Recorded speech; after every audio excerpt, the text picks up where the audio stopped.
Are you freezing in Spanish mid-conversation? Here's how to fix it. Hi, my name is Jordan Darko from Yo Spanish, the fastest way to get you to conversational in Spanish in 90 days or less. Now let's talk about freezing in conversation. It's a very common thing and you're not alone if this happens to you as well. Freezing in conversation is perfectly normal, okay? And there are two main reasons why you're freezing. The first reason, the most obvious reason is nerves, okay? You're nervous, all right? You're anxious, your sweaty palms, kind of like when you're in high school and you go up to your high school crush and you want to ask her to prom or something like that. It's the similar sort of feeling inadequate, feeling incompetent, feeling like you're going to mess up, and the fear of rejection, really. And secondly, the second reason why you clam up mid-conversation is purely and simply because of clarity, all right? You haven't got that clarity of the Spanish laid out, structured, organized in your brain. It's just kind of like a mix.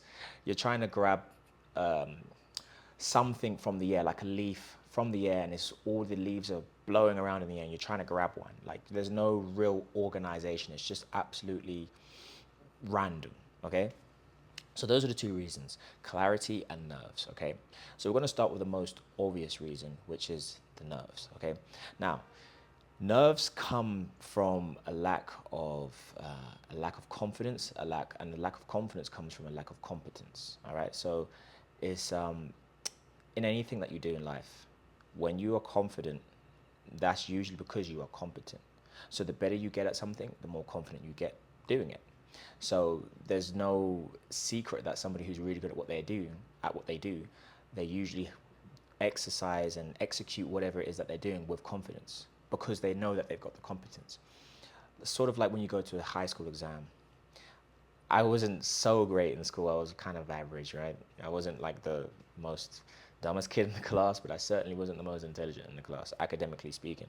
And I'd go into an exam and I would dread it because I didn't have the competence, or I didn't think I was competent enough to ace the exam. So I was nervous. I didn't know what to expect.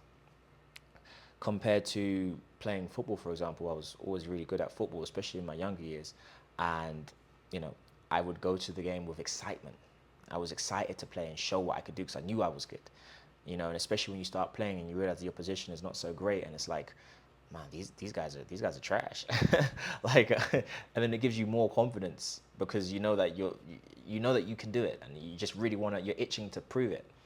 So the nerves when you're freezing in mid Spanish conversation, is simply because of the competence. Okay, so the better you get with your Spanish, the more results that you can notice, the more improvements that you make, the more confident you will be. Okay, so again, competence is going to solve a lot of things. And how do you get competent? Well, you need to be using the correct resources to learn. Okay, you can't get better if you're using incorrect resources and incorrect curriculum, a below par, a below average tutor or an app that's not really teaching you much. You need to be learning in the correct way. Okay, and that's what we do here with the FlowChat method. We approach Spanish from the social Spanish angle. We give you the Spanish that you need to be conversational, okay, to have conversations, the type of Spanish that's going to come up in everyday, day-to-day conversations, whether you're in the boardroom or whether you're at the dinner table with family, okay? This is what you need, and this is what we give you, the flowchart method, and it's very easily structured. It's very easy for you to follow. It's not too hard in the beginning, but it gives you a lot of results in the beginning. It gives you a lot of confidence in the beginning to keep you coming back and wanting to learn more Spanish. Okay, and it's very easy to follow. And within the first few hours, the first few sessions, your Spanish improves a lot more than you've probably realized in the last 2 months or weeks or months before. Okay, we give you more in the first few hours than you've done in the last few weeks, months, maybe even a year. I know people who a year deep. Met somebody recently who's a year deep in Spanish, barely stringing a couple of sentences together using translator app. I had to help with translation. 1 year, okay? By that point, you should be advanced conversational for sure, on your way to becoming fluent, all right? And this is what we do here with the flowchart method. So nerves is perfectly normal, okay? It's perfectly fine. But again, competence is one thing, but practice, and this is probably number 3, practice is another thing. If you've not practiced enough, Okay, it doesn't matter how well you know your Spanish when you're at home on your laptop or with your tutor, and it's like a comfort zone, shall we say. You may be really, really good at doing it behind closed doors, but when it comes to leaving your house and being live in conversation with somebody, especially somebody that you don't already know, speaking Spanish live.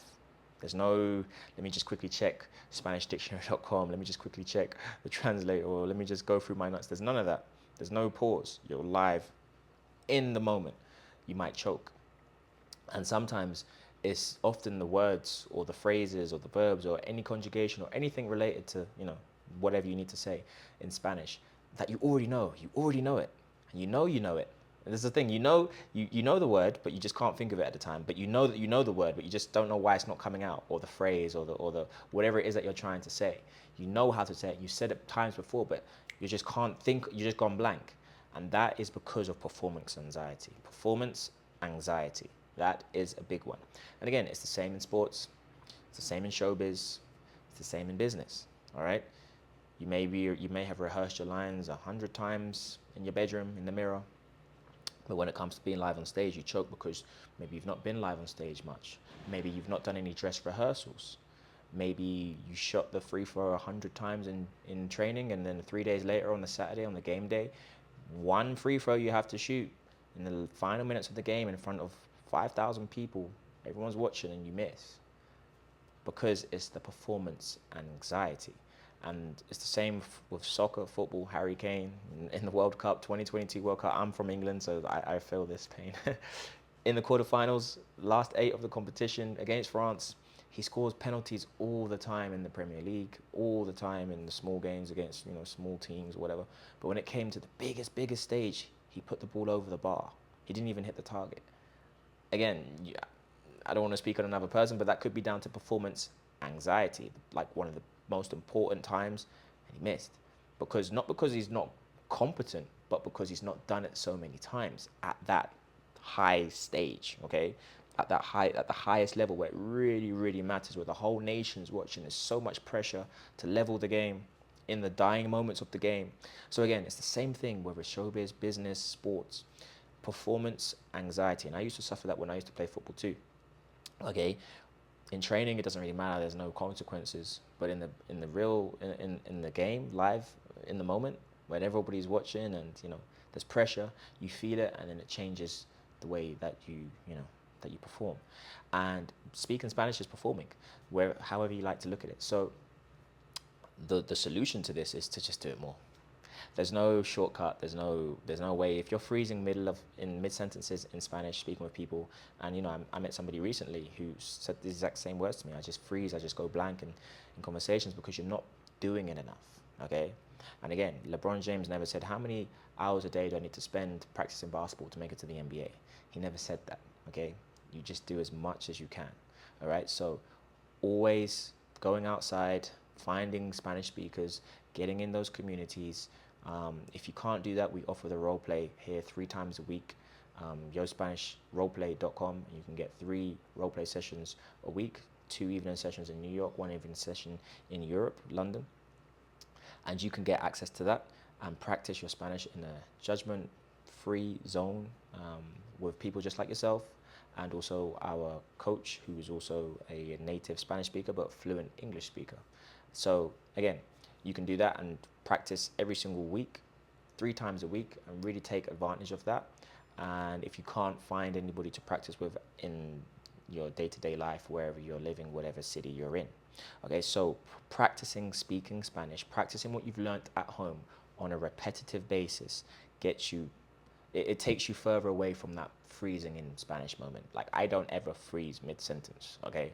Your Spanish could be great, but you don't really practice it that much, and you can still freeze, even though you've got a really good level of Spanish, because you're just choking, you're getting nervous. You have to perform and perform and perform. So you've got to be out there speaking Spanish on a day-to-day basis, and that's how you're going to improve that performance anxiety, okay? Now, I spoke about clarity, all right? Clarity is very important. So it's imperative that you understand what you're doing in Spanish. A lot of people, they say, oh, I can understand Spanish, but I just don't know how to speak it much. I understand more than that. That's because you understand what you're hearing, because you've you know what the translation is, etc., roughly speaking, but you don't have a deep enough comprehension, a deep enough understanding to be able to take what you're listening to and be able to spit that back out. All right. Again, that comes from a deep level of understanding to the point where you can understand what you're hearing, and then also when you read it or whatever, you can actually take that and say it back because you understand it so well. Okay, so clarity is very important, because when I speak in Spanish, for example, I have structures. I have clear structures. Okay, I'm taking something from here, and I'm going to take something from here, and I'm going to put it together, and that's the one structure I'm going to use. And this one is a structure using this one, and this one, put it all together, boom, say it. It's just like building blocks in my head. All right, it's very, very structured. It's very organized. Because if it wasn't, it was just a bunch of words and a bunch of hacer, hizo, hago from the verb to do. And I just know, like, oh, hacer means to do, or hago means I do, hiciste means you did. But I don't really have any clear structure of the table of all of the different conjugations. I don't have any clear structure of what's going on. I just know like a couple of words from the table, and I just know the translations. You end up saying I do when you should have said we did. Little things like that, right? So that comes from understanding and clarity. When you have more clarity, it gives you more confidence because you feel more competent, and you are more competent. So again, it ties into the competence. All right, more clarity gives you more competence, makes you better, makes you more efficient, more improves your actual level. You become a better speaker of Spanish, a better communicator, and that will give you confidence in itself. So then when you're live in conversation, you won't choke. So again, to conclude this video, competence, which stems from clarity, all right, which is what we give you the FlowChat method. We present you the Spanish in a different way, in a much easier way to consume, a much easier way to digest. That's what we do here with the FlowChat method, giving you that social Spanish angle, okay, to put you in the best possible driving seat to go to Zoom. Okay, so clarity, which comes from, again, competence and clarity, they're intertwined. That will improve your performance anxiety, and it will give you more confidence, and you'll have less awkward silence, choky kind of moments when you're live in conversation. And secondly, practice. Okay, consistent practice. And practice is when you're speaking live face to face with somebody, in person, in real life, or practice can be on the phone, or it can be on FaceTime. But it's not sending voice notes, it's not texting, it's not watching Netflix, it's not listening to music. Those are additional things that can help, but it's not the actual practice. You want to be speaking live with no pauses, live, back and forward, like a game of tennis with somebody in Spanish, whether it may be in person, on the phone, audio, or FaceTime, okay, video call. And that is how you're going to be practicing in the most efficient manner. And if you do that on a consistent basis, I promise you, you will get rid of those nerves, those awkward moments, awkward silences, those anxious moments. You're going to be in a much better position to avoid those pauses in conversation where your mind just goes completely blank, and you'll start to flow more in conversation. Okay, so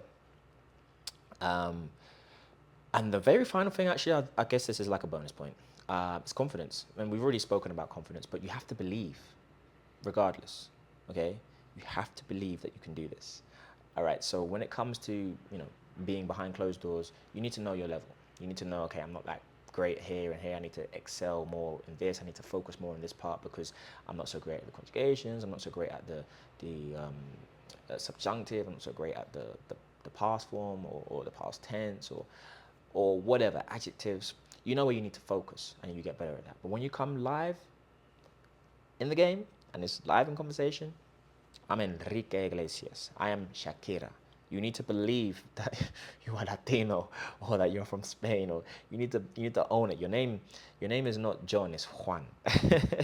Your name is not Steven, it's Esteban. Okay? It's not Sophie, it's Sofia. All right? You need to believe that when you're live in conversation, because if you step into the ring or the octagon, or you step on that pitch and you don't believe that you're the best one and that you're going to dominate, why are you there? You're not going to play to your full potential. You have to own it. Okay, when you're live in the game, when you're live in that boardroom, and you're in Shark Tank, Dragon's Den, you gotta own it. You gotta. This is my shizzle. I'm. You get what I'm saying? You have to own it.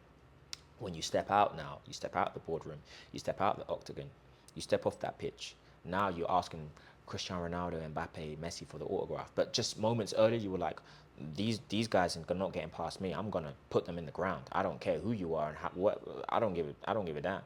But as soon as you step off, you realize, okay, I I have a long way to go to to get to that level. And it's the same thing with Spanish. Behind closed doors, you know what you need to do to work on your Spanish. You know how to improve. You know where you need to focus. You know what you're lacking. But when it comes to speaking live in conversation, you got to believe it. You got to be deluded. You got to convince yourself that, again, your name's not Sophie, it's Sophia. Okay. Your name is not John, it's Jose. It's not Peter, it's Pedro. All right. You got to really believe it and own it.